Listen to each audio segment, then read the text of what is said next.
Hello and welcome to With Wellman Anderson. This is the channel where we talk about economic, political, and we talk about things related to the economy in simple terms. You are now in the midst of a series on infrastructure. This is the 5th video of the series. We're going to be talking about supply chains. The irony right now is that at this point in time, in October 2021, we are in a supply chain problem.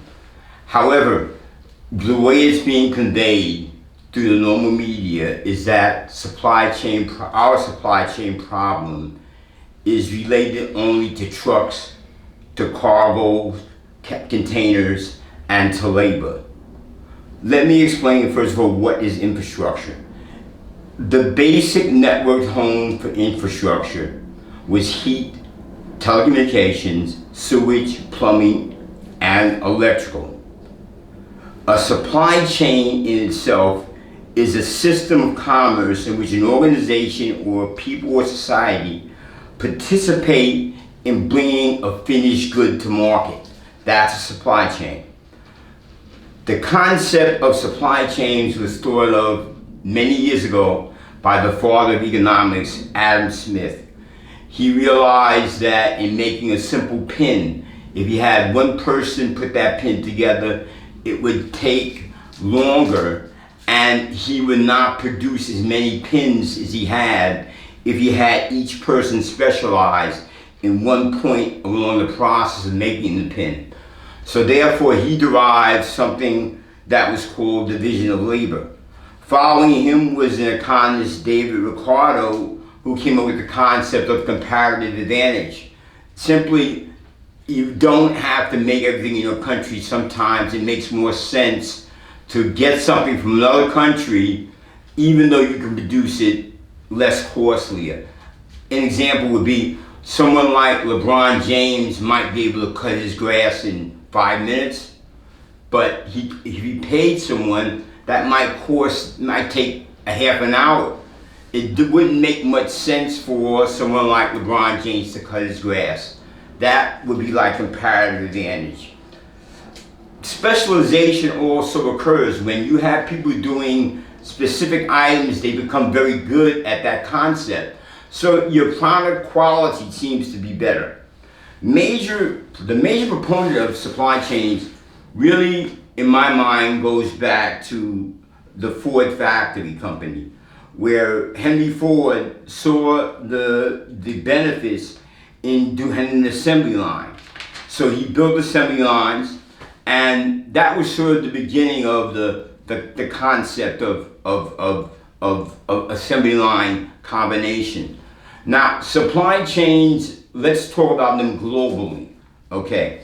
Globally in the supply chain, one has to be familiar with the taxes of another country, the way they do business. They have to be familiar with the payment management. They have to be considered with whatever legal commitments or laws there are within that country. They also need to be considered to consider currency conversion and also government clearance paperwork. Within a supply chain management system, all that is included. So therefore, you can do a seamless supply chain where you might be able to have certain manufacturing done in one country and the next step done in another country. So, how do they work? The old supply chains back in the 30s, remember, they were raw materials, suppliers, manufacturers, distribution, the retailer, and then to the public. The new supply chain is a smart technology supply chain. It has to deal with finance, again, taxes, currency conversion, manufacturing, human capital, knowledge-based people, and globalization, and eventually the end user. Back in the 60s, the Japanese developed something called just-in-time. This is now how companies build product across global supply chains. Just in time basically means You don't inventory the item. It arrives just as you need it, which means you don't have to store the item and you don't have to pay exorbitant costs. That was a revolutionary thing in supply chains because it reduced costs and reduced inventory. You must be concerned though in a supply chain. Trust is also important because you may not necessarily know who you are dealing with at the end. So trust is a very important piece of supply chains. Now, when you talk about trust and you talk about supply chains, there's something called a service level agreement, or SLA. This is the cornerstone of any supply chain, particularly global supply chains. Because what it does, it gives you the ability as the person who's going to get the end product, the final finished product, it gives you commitments from each person in the chain. For example, if in the supply chain, if someone doesn't meet a certain level service or level agreement that you negotiated with them, they can be held irresponsible, or you can have an alternate path built up. A service level agreement is really a contract so you can do forecasting, so you can know when items are moving through supply chains, and you also have the legal backup. So if there's a problem in the supply chain, you know who to go after. Another thing is human capital. Modern supply chains require skilled people. They require what I call knowledge workers. Now for a second, I want to go through some really brief broken supply chains. World War II. The supply chain was broken obviously because we needed to have the equipment to fight the war in Germany and Japan.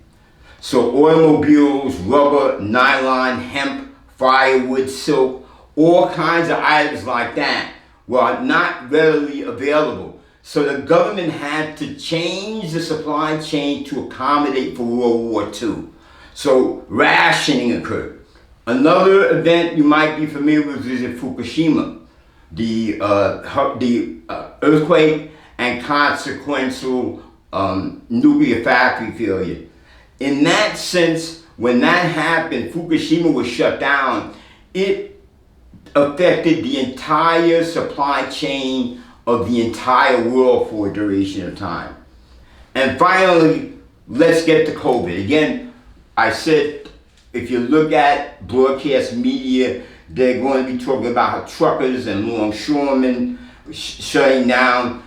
The problem is much, much larger than labor and boats being stopped in Los Angeles before they get to the port of Los Angeles and piling up materials.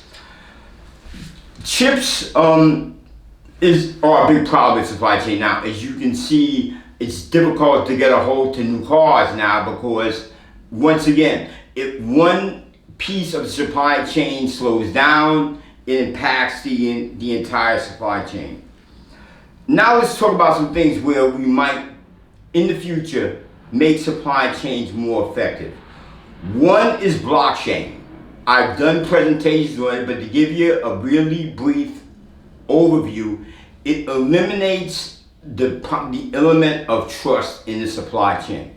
It eliminates the element of trust. You can now deal with people who you may not have a direct relationship with. Also, there are smart contracts which fit well because they go with the service level agreements. Whereas you can have different contracts with someone. Basically, I expect to get this product at this time in this quantity. And if the person violates that, you can bring legal issues against them. And as I said, currency conversion, everyday currency prices change. So a smart chain management system, which I'm discussing, is very important. There's also the Internet of Things, where devices are becoming more and more intelligent, they're easy to track in the supply chain. There's broadband, there's artificial intelligence. The issue we face right now is we are in the midst of an AI Cold War with China for our AI assets. We need STEM, we need scientific, we need engineering, we need mathematicians. We need 300,000 crypto people alone.